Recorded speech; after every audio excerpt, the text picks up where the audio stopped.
General Catherine Vance stood at the observation window of Valar Prime Station and watched the stars. She was 58 years old.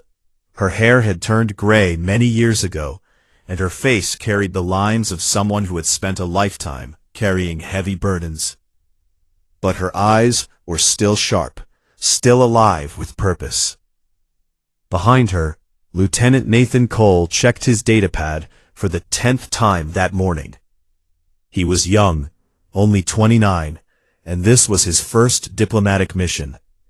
Catherine had chosen him personally because she saw something in him that reminded her of herself at that age. A quiet strength, a belief that peace was worth fighting for. "You're nervous," Catherine said without turning around. Nathan looked up. "Is it that obvious, General?" "You've checked that datapad 11 times since we arrived." She smiled. "Relax, Nathan.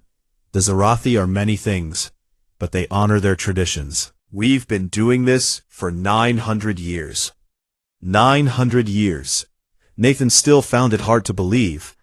The Karvathi Accords had been signed long before his great-great-grandparents were born. Humanity had been a young species then, barely reaching beyond their home system. The Zarathi Galactic Empire had ruled 12,000 star systems. They could have crushed humanity like an insect, but they didn't. Instead, they offered a peace treaty. Some historians said it was because the Zarathi saw potential in humanity. Others said they simply didn't want the trouble of conquering another species. Whatever the reason, the Accords had held for 9 centuries. Catherine Vance had dedicated her entire life to making sure they continued to hold. The door behind them opened, and a Zarathi officer entered. His skin was pale blue and his eyes were completely black. He stood nearly 7 feet tall, with long arms that ended in 4-fingered hands. His uniform was covered in medals and symbols that Nathan didn't recognize. "General Vance," the officer said. His voice was deep and rumbling. "High Arbiter HFY is ready to receive you." Catherine nodded. "Thank you, Commander. We'll follow you." They walked through the corridors of Valar Prime. The station was neutral territory, built specifically for diplomatic meetings between humanity and the Empire. It floated in the empty space between their borders, belonging to neither side. Nathan had read about it in school, but seeing it in person was different.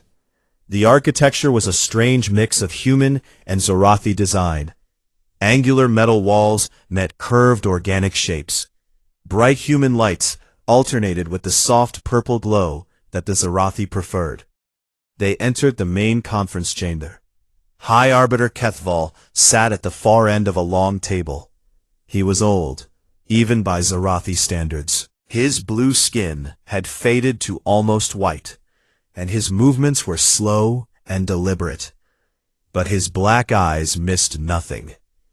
"General Vance," HFY said, "it is good to see you again." "And you, High Arbiter." Catherine took her seat across from him. "Shall we begin?" The negotiations were routine. Trade agreements, border adjustments, mining rights in the Kelleran Nebula. Nathan took notes and tried to follow the complex discussions. Catherine handled everything with practiced ease. She had done this hundreds of times before. On the 3rd day, they took a break from the talks. Catherine wanted to walk through the station's observation deck.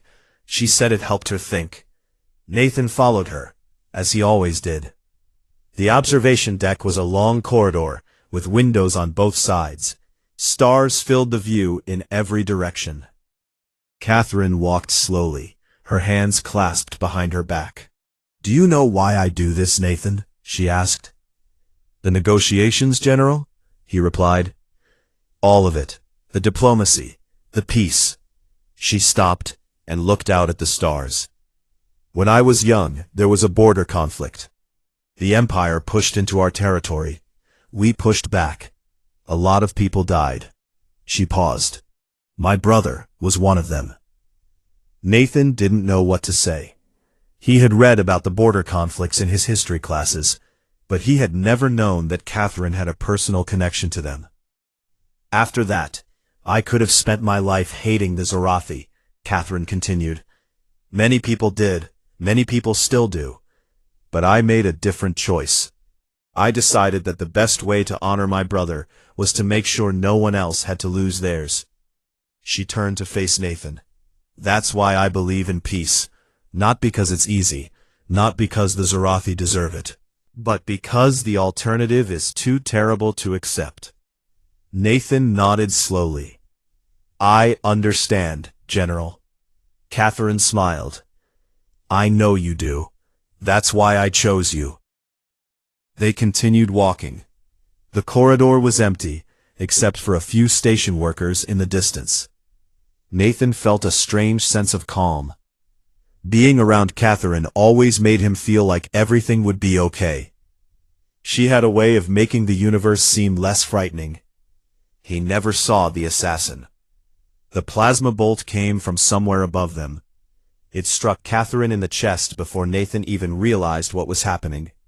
She fell backward, and he caught her in his arms, lowering her gently to the floor.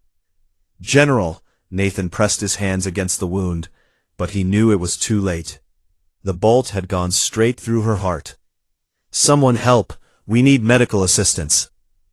Catherine's eyes found his face. Her lips moved, trying to form words. Don't let them. Don't let this. Save your strength, he begged. Help is coming. But she shook her head. Promise me. Promise me you'll keep the peace. No matter what happens. Tears streamed down Nathan's face. I promise, General. I promise. Catherine smiled one last time. Then her eyes closed, and she was gone. Alarms began to sound throughout the station. Security officers rushed into the corridor. Nathan didn't move. He just held Catherine's body and stared at the blood on his hands. High Arbiter Kethval arrived minutes later. He looked at the scene with an expression that Nathan couldn't read. This is a tragedy, the Arbiter said. The assassin was a rogue agent. He does not represent the Empire. Nathan looked up at him. Something in the Arbiter's eyes told him that wasn't the whole truth. Within hours, the evidence emerged. Intercepted communications, financial records, a direct order from Emperor Valos himself. The assassination had not been the act of a rogue agent. It had been sanctioned at the highest level. The Emperor had decided that humanity was growing too powerful, too influential. He had ordered Catherine Vance killed as a message, a reminder that the Zorathi still ruled the galaxy and that humans should remember their place. He expected humanity to protest, to demand apologies and reparations, to eventually submit, as every other species had done throughout the Empire's 40,000-year history. He had no idea what he had just done. He had no idea what was coming. Because Catherine Vance was not just a general. She was the only person in the entire human species who had truly, completely believed in peace with the Zorathi. The news reached Earth at 3:47 in the morning, Greenwich Mean Time. President Daniel Morrison was asleep in his residence when his chief of staff woke him with 3 words that changed everything. Catherine Vance is dead. Morrison sat up in bed. He was 62 years old, a former soldier who had spent 20 years in politics. He had seen many terrible things in his life, but nothing had prepared him for this. How? He asked. Assassination. Plasma bolt to the chest. She died on Valar Prime during the negotiations. Who did it? His chief of staff hesitated. The evidence points to Emperor Valos himself, sir. It was a sanctioned killing. Morrison was silent for a long moment. Then he got out of bed and began to dress. Wake the Senate. All of them. I don't care what time it is. I want them in the chamber in 2 hours. Yes, sir. What should I tell them? Morrison looked at his reflection in the mirror. His face was calm, but his eyes were cold. Tell them that peace is over. 2 hours later, every senator was present. The chamber was silent as Morrison walked to the podium. Behind him, a massive screen displayed Catherine Vance's official portrait. She was smiling in the picture, wearing her dress uniform covered in medals. Morrison looked at the assembled senators. Then he looked at the cameras that would broadcast his words to 14 billion humans across 37 colony worlds. For 900 years, he began, we kept the peace. We honored every clause of the Carvathy Accords, every subarticle, every interpretation, no matter how unfair. We did this because General Catherine Vance believed in peace. She dedicated her life to it. She sacrificed everything for it. He paused. Yesterday, the Zarathi Galactic Empire murdered her in cold blood. Not because she had done anything wrong. Not because she threatened them. But because Emperor Valos believed that humanity needed to be reminded of our place in the galaxy. Morrison's voice remained steady. But there was something terrible beneath it. Something that every human watching could feel in their bones. For 9 centuries, we have smiled at the Empire. We have traded with them. We have bent our knees when they demanded it. We have accepted insults and slights and injustices because we believed that peace was worth the price. He leaned forward. The Empire has made their choice. Now we will make ours. The Senate voted unanimously within 6 hours. Not for sanctions, not for diplomatic protests, not for demands or negotiations or anything that the Zarathi expected. They voted for total war, complete and unconditional. Every resource of the Terran Republic would be directed toward one goal, the defeat of the Zarathi Galactic Empire. On the colony world of New Montana, an old man received a message. His name was Gregory Hayes, and he was 71 years old. He had served under Catherine Vance during the border conflicts of 2847. He had been retired for 15 years, spending his days fishing in the rivers near his home and watching the sunset with his wife Claire. The message was simple, 3 words, we need you. Gregory read it twice. Then he put down his fishing rod and walked back to his house. Claire was in the kitchen, making breakfast. She saw his face and knew immediately that something had changed. Catherine? She asked quietly. She's gone. Gregory's voice cracked. The Empire killed her. Claire closed her eyes. She had met Catherine many times over the years. The 2 women had become friends. What are you going to do? Gregory didn't answer right away. He walked to the window and looked out at the mountains in the distance. He was old. His bones hurt in the mornings. He had earned his rest. But Catherine had been more than his commanding officer. She had been his friend, his mentor, the person who had taught him that there was more to being a soldier than just fighting. She would have wanted me to end this properly, he said finally. Not with anger, not with cruelty, but with purpose. He turned to face his wife. I have to go, Claire. She nodded.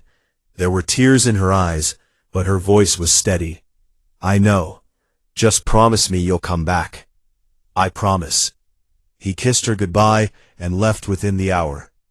On Velar Prime, Nathan Cole sat in a small room staring at the wall. Catherine's blood had been cleaned from his uniform, but he could still see it when he closed his eyes. He could still feel her weight in his arms. He could still hear her final words. A Zorathi official had come to offer condolences. Nathan had said nothing. The Empire had killed the only person who truly wanted peace, and now they expected humanity to accept their apology and move on. They didn't understand. They couldn't understand. Nathan had promised Catherine that he would keep the peace. But Catherine was dead, and the peace was dead with her. All that remained was the promise itself, hanging in the air like a ghost. He made a decision.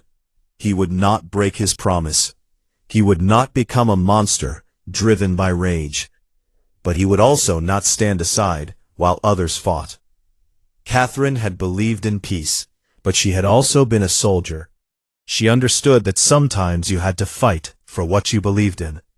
Nathan stood up and walked to the communication terminal. He recorded a message and sent it to Earth. This is Lieutenant Nathan Cole. I request immediate transfer to active combat duty. I was with General Vance when she died, and I will be there when we finish what the Empire started. Meanwhile, the Zarathi observed humanity's response with growing confusion. In their 40,000 years of history, they had conquered over 300 species. Every single one had taken centuries to mobilize for war. Some had taken longer. The Zarathi were patient. They expected humanity to rage and protest for a few years, then slowly accept their fate. Instead, humanity began full military mobilization within 72 hours. Ships that the Empire didn't know existed began appearing from hidden shipyards throughout human space. Weapons that the Carvathi Accords had prohibited were suddenly everywhere. Soldiers who had never seen combat trained day and night with a focus that bordered on obsession. Emperor Valos received reports from his intelligence officers and dismissed them. They are bluffing, he said. Humans are emotional creatures. They will tire soon and return to reason. High Arbiter Kethvol said nothing. He had been present when Catherine died. He had seen Nathan Cole's face. He had seen something in those human eyes that the Emperor could not understand. The humans were not bluffing. They were not acting out of emotion. They were acting out of something far more dangerous. They were acting out of purpose. For 900 years, Catherine Vance had held humanity back. She had channeled their energy into peace, into cooperation, into building a better future. Now she was gone, and all of that energy had nowhere to go except forward. The Empire had made a terrible mistake. They had killed the one person who believed humanity should be peaceful. Now they would meet the humanity that remained. The Zorathi Galactic Empire had ruled the galaxy for 40,000 years. They had conquered over 300 species. They had built monuments that touched the stars, and weapons that could crack planets in half. In all that time, they had never lost a war. They had also never fought humanity without the chains of the Carvathi Accords. Admiral Gregory Hayes stood on the bridge of the TRS Retribution and looked at the officers gathered around him. They were young, most of them. They had grown up in peacetime, studying wars in history books, never expecting to fight one themselves. But there was something in their eyes that Gregory recognized, a quiet fire that burned beneath the surface. Captain Lisa Monroe stood at his right side. She was 43 years old, with short black hair and a scar on her left cheek from a training accident years ago. She had been selected to command the Retribution because she was the best tactical mind in the fleet. Gregory had reviewed her record personally. The woman was brilliant. On his left stood Commander Samuel Grant, leader of the fighter wings. He was younger than Lisa, only 35, but he had more flight hours than anyone in the Terran military. His pilots called him Ghost because of his ability to appear out of nowhere and disappear just as quickly. Ladies and gentlemen, Gregory said, I want to be very clear about what we are doing here. We are not fighting for revenge. We are not fighting because we hate the Zarathi. We are fighting because they took something precious from us, and we must show them that there are consequences for that choice. He paused and looked at each of them. General Vance believed in peace. I served under her for 20 years, and I know that she would not want us to become monsters. So we will not. We will fight with honor. We will protect civilians. We will offer surrender to those who ask for it. But we will also be absolutely, completely, utterly ruthless in destroying the Empire's ability to wage war. Lisa spoke up. Admiral, intelligence reports indicate that the Empire has over 40,000 warships spread across their territory. We have approximately 2,000. I'm aware of the numbers, Captain. How exactly do we win? Gregory smiled. It was not a pleasant smile. The Empire thinks they know us, Captain. They've watched us for 900 years. They've studied our ships, our weapons, our tactics. They believe they understand what humanity is capable of. He walked to the main display screen and activated it. A map of human space appeared, covered in glowing red dots. These are hidden military installations that we've been building since the Accords were signed.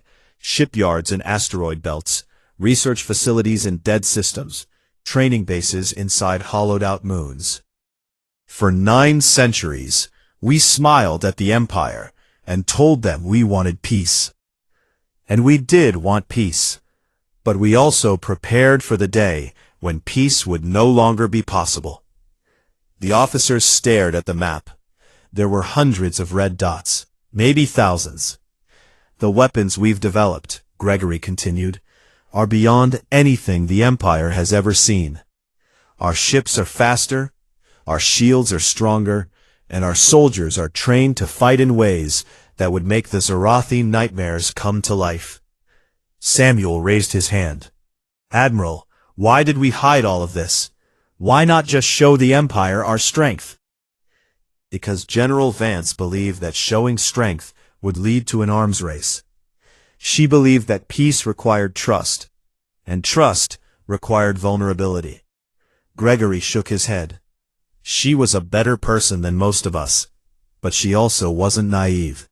She knew that someday the Empire might force our hand. So she helped us prepare, even as she prayed we would never need to use what we built. The first battle came 3 weeks later at the Kelleran system. It was a Zorathi military outpost, home to 300 warships and 50,000 soldiers.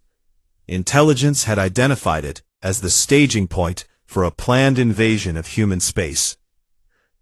Gregory brought 47 ships. The Zorathi commander, Admiral Vethkor, laughed when he saw the human fleet appear on his sensors. 47 ships against 300? It was suicide. He ordered his fleet to attack, expecting to destroy the humans within hours and earn a commendation from the Emperor himself. The battle lasted 9 hours. Human ships moved in ways that the Zorathi had never seen. They appeared and disappeared, using some kind of short-range jump technology that shouldn't have been possible.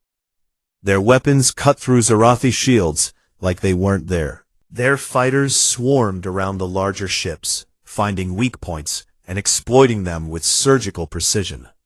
Samuel Grant led his pilots through the heart of the enemy fleet, destroying 17 capital ships personally. Lisa Monroe commanded the Retribution with cold efficiency, directing the battle like a conductor leading an orchestra. Gregory watched it all and felt something he hadn't felt in decades: hope. When the battle ended, the Zorathi fleet was debris, 300 warships reduced to floating wreckage, 50,000 soldiers dead or captured. The humans had lost exactly 4 ships. Admiral Vethkor was captured alive. When he was brought before Gregory, the Zorathi was shaking. How? He demanded. How is this possible? You are humans. You are children compared to us. Gregory looked at him with something close to pity. For 900 years, you saw what we chose to show you. You saw peaceful merchants and polite diplomats. You thought that was all we were. He leaned forward. You were wrong. The recording of the battle reached Emperor Valos within hours. He watched it 17 times, unable to believe what he was seeing. His advisors tried to explain it away. A lucky victory, human trickery. It couldn't happen again. But it did happen again, and again, and again. Human fleets began pushing into Imperial space from multiple directions. Every battle followed the same pattern. The Zorathi would bring overwhelming numbers. The humans would bring superior technology and tactics. The Zorathi would lose. In the halls of the Imperial Palace, a word began to be whispered. A word that hadn't been spoken in 10,000 years. Fear. High Arbiter Keth Val requested an audience with the Emperor. When he was admitted, he found Valos standing at a window, staring at the sky as if expecting human ships to appear at any moment. Your Excellency, Kethval said carefully, we may have miscalculated. Miscalculated? Valos turned, and his eyes were wild. I ordered 1 woman killed, 1 human female, and now they are burning our empire? General Vance was not just 1 woman, Your Excellency. She was the symbol of human restraint. She was the voice that told them to be patient, to be peaceful, to trust us. Kethval paused. We killed that voice, and now we hear what humanity sounds like without it. Valos grabbed the Arbiter by his robes. Then how do we stop them? How do we make them go back to what they were? Kethval looked into his Emperor's desperate eyes. We cannot, he said quietly. The humans we knew are gone. They were a choice that Catherine Vance made for her people. Now her people have made a different choice. He pulled himself free from the Emperor's grip. We awakened something that should have been left sleeping, Your Excellency. And I do not believe it will rest again until we have paid the full price for what we did. 6 months into the war, the galaxy had changed completely. The Zorathi Galactic Empire, which had ruled unchallenged for 40,000 years, was losing. Not slowly, not gradually. They were being dismantled, piece by piece, system by system, with a precision that bordered on artistic. Admiral Gregory Hayes sat in his command chair and reviewed the latest reports. Human fleets had pushed 300 light-years into Imperial territory. They had captured or destroyed over 2,000 enemy warships. They had liberated 4 species that had been conquered by the Zorathis centuries ago. And they had done it all while following a strict code of conduct. Admiral, we have a situation on Vreth Prime, the communications officer reported. Gregory looked up. What kind of situation? Captain Monroe's task force is heavily outnumbered. 40 Imperial dreadnoughts have her pinned down. She's requesting reinforcements. Gregory studied the tactical display. Vreth Prime was a crucial junction point. If the Empire retook it, they could cut off several human advance fleets, but sending reinforcements would take time. Tell Captain Monroe to hold her position. Help will arrive in 16 hours. The officer hesitated. Sir, with respect, can she hold that long against 40 dreadnoughts? Gregory smiled slightly. Son, you clearly haven't read Captain Monroe's service record. Tell her to hold. She'll understand. Lisa Monroe did understand. She looked at the message and then looked at her bridge crew. They were exhausted. They had been fighting for 3 days straight with almost no rest. But they were also determined. Well, Lisa said calmly, you heard the Admiral. We hold for 16 hours. Captain, her first officer said, the math doesn't work. We have 12 ships, they have 40. Then we'll have to make the math work differently. The Zorathi fight in rigid formations. They don't adapt well to chaos. So we're going to give them chaos. For the next 16 hours, Lisa Monroe conducted a masterclass in defensive warfare. She used the asteroid field around Vreth Prime as cover, appearing from behind rocks to strike at the enemy and disappearing before they could return fire. She sent false signals that made the Zorathi think she had more ships than she actually did. She pushed her crews to their absolute limits and then pushed them further. When reinforcements finally arrived, the Zorathi had lost 22 dreadnoughts. Lisa had lost 3 ships. Commander Samuel Grant's fighter squadrons earned their reputation during a different battle entirely. They were assigned to protect a convoy of refugee ships carrying civilians from a recently liberated world. A Zorathi hunter-killer group found them, 12 fast attack ships that specialized in destroying unarmed targets. Samuel and his pilots met them head-on. The battle was fierce and bloody. Fighter craft are not meant to engage capital ships directly, but Samuel's pilots had trained for this exact scenario. They knew where the weak points were. They knew how to coordinate their attacks for maximum effect, and they absolutely refused to let a single refugee ship be harmed. When it was over, all 12 Zorathi ships were destroyed. Samuel had lost half of his squadron, But the convoy reached safety. The surviving pilots began painting a portrait on their fighters after that battle. It was Catherine Vance's face, copied from her official military portrait. They called themselves Catherine's Ghosts and swore that they would carry her memory into every fight. The name spread throughout the human military. Soon, every unit had their own way of honoring the fallen general. Some wore patches with her image. Others carved her name into their weapons. A few simply whispered a promise before each battle. For Catherine. Nathan Cole had kept his word. He had transferred to the Marine Corps and fought on the front lines. He was 30 years old now, older in spirit than his years should allow. He had seen things that would haunt him forever. But he had also done things that Catherine would have been proud of. During the liberation of Keller Station, Nathan's unit discovered a prison complex holding thousands of civilians.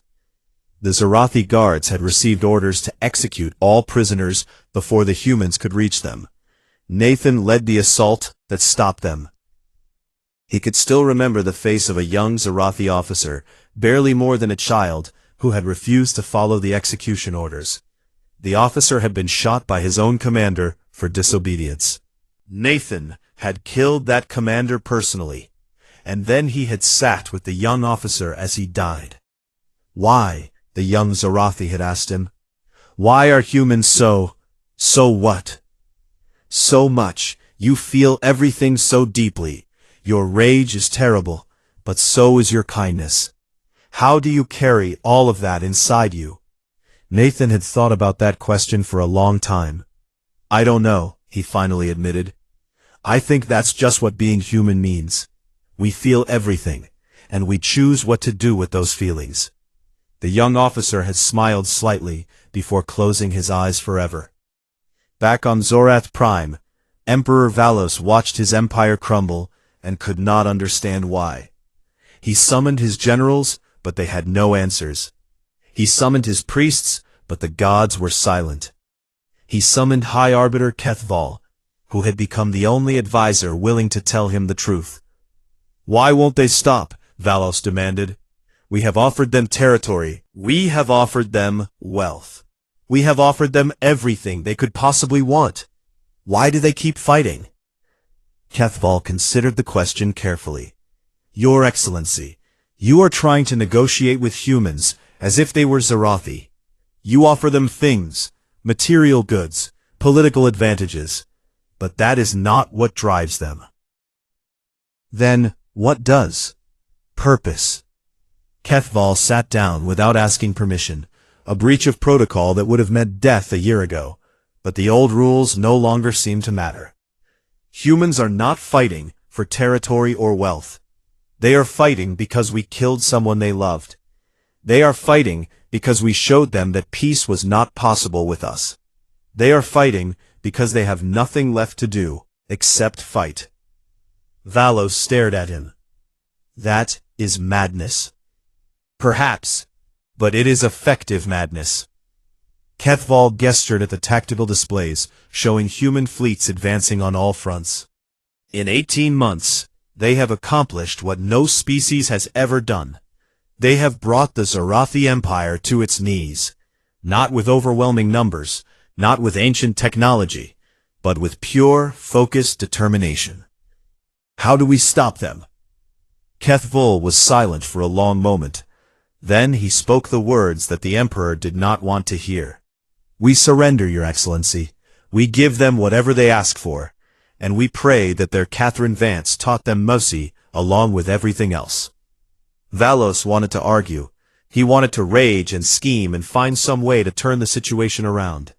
But he looked at the tactical displays, at the red markers showing human fleets closing in on the homeworld, and he knew that Kethval was right.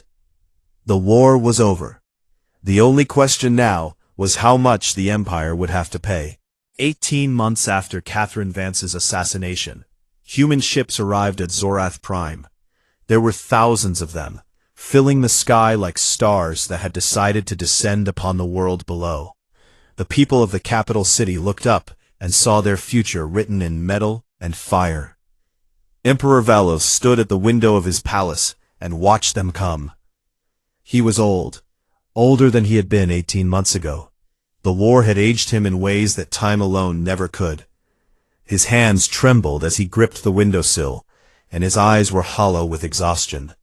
"They are here, Your Excellency," Kethvol said quietly. "I can see that, Arbiter." Valos did not turn around.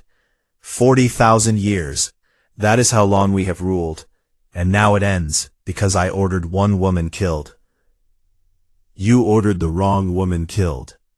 Valos finally turned. There was no anger in his face anymore, only a tired acceptance. I will meet with their admiral personally. The meeting took place on a neutral ship, positioned exactly between the human fleet and the planet below. Admiral Gregory Hayes represented humanity. Emperor Valos represented what remained of the Zarathi Galactic Empire. Nathan Cole stood behind Gregory, now wearing the rank insignia of a colonel. He had earned that rank through blood and sacrifice over 18 months of war. He had also earned the right to be present at this moment, though he did not feel any satisfaction about it. Gregory looked across the table at Valos. The Emperor seemed smaller than he had expected. In all the propaganda images, Valos had appeared tall and powerful, a god among mortals. But here, in person, he was just an old alien who had made a terrible mistake. Your Excellency, Gregory began, we are here to discuss the terms of your surrender. I understand. Valos's voice was flat. What do you want? First, the complete demilitarization of the Zarathi Empire. Your warships will be decommissioned or destroyed. Your weapons research facilities will be shut down. Your military academies will be closed. Valos flinched, but nodded. Agreed. Second, reparations. The Empire will compensate humanity for the costs of this war, including payments to the families of every soldier who died fighting you. Agreed. Third, freedom for all conquered species. Any world that was taken by force will be given the choice to leave the Empire. If they choose to leave, you will not interfere. This was harder. Valos closed his eyes for a moment. The Empire had conquered over 300 species. Many of them would certainly choose freedom. It would mean the end of the Empire, as he knew it. Agreed, he said finally. Gregory nodded. Then he paused, and something changed in his expression.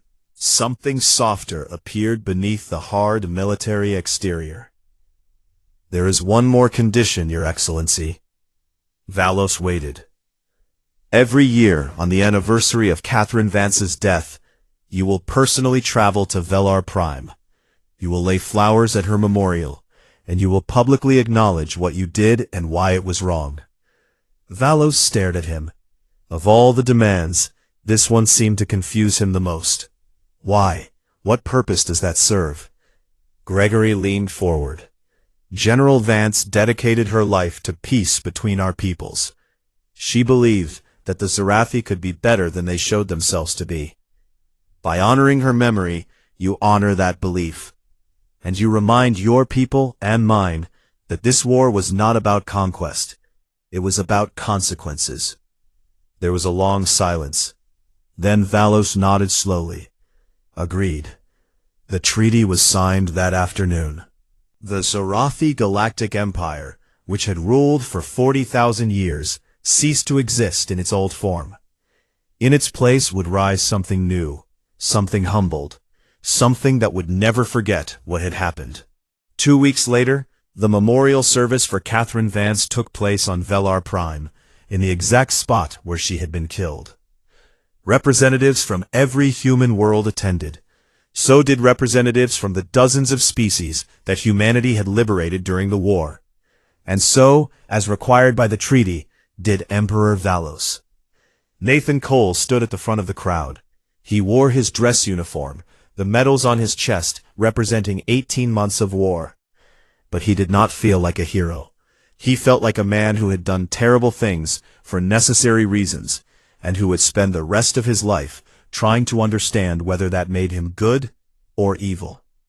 A statue of Catherine had been built at the center of the memorial. She was depicted standing tall, one hand extended in a gesture of welcome, her face carrying the gentle smile that Nathan remembered so well.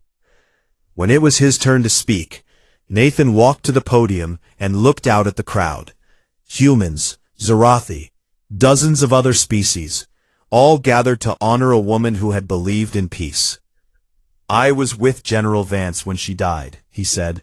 "I held her in my arms, and her last words were a request.